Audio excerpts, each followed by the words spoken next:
Hola, mi nombre es Daniel Ricardo Martínez Hernández. Soy del Campus 2, Generación 36, y mi asesor virtual es Leticia Belén Rivera Gómez. Esta presentación tiene como nombre Actividad Integradora 4, la tabla periódica y sus aplicaciones. En esta presentación ayudaremos a Margarita a comprender cómo se lee la tabla periódica, sus elementos, para qué nos sirve en nuestra vida diaria y los conceptos de sus siglas. Tabla periódica, división por familias de los elementos químicos. Margarita, te explicaré la manera en que los elementos con propiedades similares se concentran. Es por medio de familias o grupos, en columnas verticales, ordenados de izquierda a derecha y son identificados por números arábigos del 1 al 18. La tabla periódica está dividida en 118 elementos, 18 grupos y 7 periodos. Actualmente esta configuración es cambiante conforme se van descubriendo nuevos elementos. Su historia se remonta con un personaje de nombre Dmitri Mendeleev, quien en el año de 1869 publicó un trabajo por el que tanto se le recuerda como el creador de la tabla periódica de los elementos, que si bien el concepto no era nuevo, ya que había otras ideas debido a los avances de la química, sí fue una de las mejores en ser distribuidas de manera clara. La configuración actual apareció en 1923, gracias al estadounidense Horace Groves Deming, quien publicó la tabla de las 18 columnas que hoy conocemos.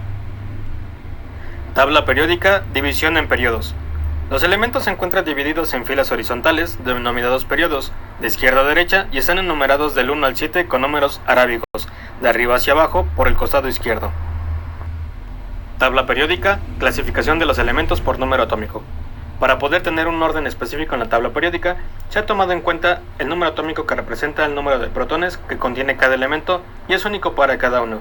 Está colocado en la parte superior derecha. Criterio para la denominación de su símbolo químico. En 1811, el científico Jöns Jacob Berzelius propone un sistema de notación química con la finalidad de sistematizar sus experimentos en los que a los elementos se les podía nombrar según sea la primera letra de su nombre, en latín, y para no confundir dos elementos se agregaba una segunda letra según se necesitaba.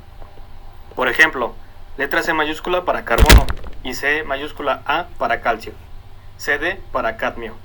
De esta manera, Margarita, tú podrás identificar de manera precisa cada elemento. Otros ejemplos son potasio, que es calium, y su letra es la K. El hierro, que es ferrum, y su símbolo es Fe. El mercurio es hidrargirium, y su símbolo es Hg. El azufre, que es sulfur, y su símbolo es una S mayúscula. El estaño, que es stamium, y su símbolo es Sn. Entre otros ejemplos. Esto se llevó a cabo hasta el siglo XVIII como lengua de intercambio científico. Por este motivo es que ciertos elementos tienen nombre con respecto a su nombramiento, con excepción de otros que su simbología se debe a su descubridor. Masa atómica. Margarita, para que sepas qué es la masa atómica y cómo se calcula, podemos decir que es el total de la masa de protones y neutrones de un átomo, y para que la podamos calcular, se usa como medida el elemento carbono 12, ya que contiene 6 neutrones y 6 protones. Una UMA es igual a 1/12 de la masa de un átomo de carbono. Eso quiere decir que la masa de un átomo de carbono 12 es de 12 UMAs. La UMA es la unidad de masa atómica, por su abreviación. Un ejemplo claro es el caso del hidrógeno, que contiene en su masa total 8.4% de carbono 12. Y para calcular su masa solo debemos de realizar una operación de multiplicación, es decir, 0.084 por 12, que es la cantidad del peso del hidrógeno que pasó a decimales, y nos resulta que su masa es de 1.008 UMA. ¿Por qué es importante la clasificación de elementos orgánicos e inorgánicos? Margarita, ahora que ya conoces cómo está compuesta la tabla periódica de los elementos, su clasificación y familias, es importante saber también para qué se clasifican en orgánicos e inorgánicos.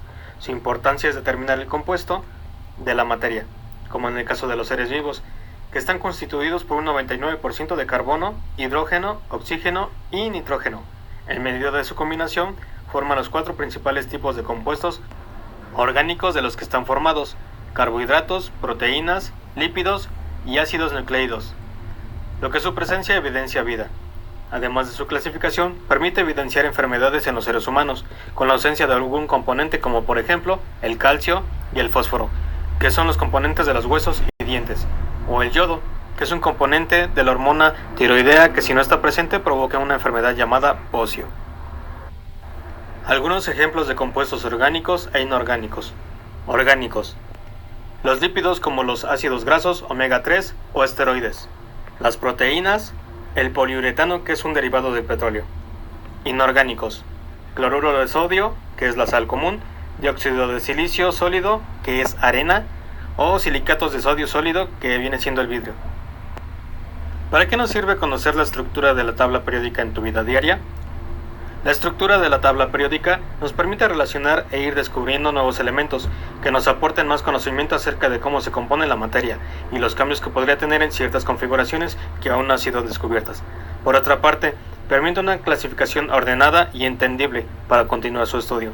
En general, es una herramienta que su propósito general es diferenciar los distintos tipos de elementos que nos rodean a nivel físico y hasta molecular, con una idea hacia el entendimiento y descubrimiento del porqué de las cosas existen. Espero que les haya agradado esta presentación. Hasta pronto.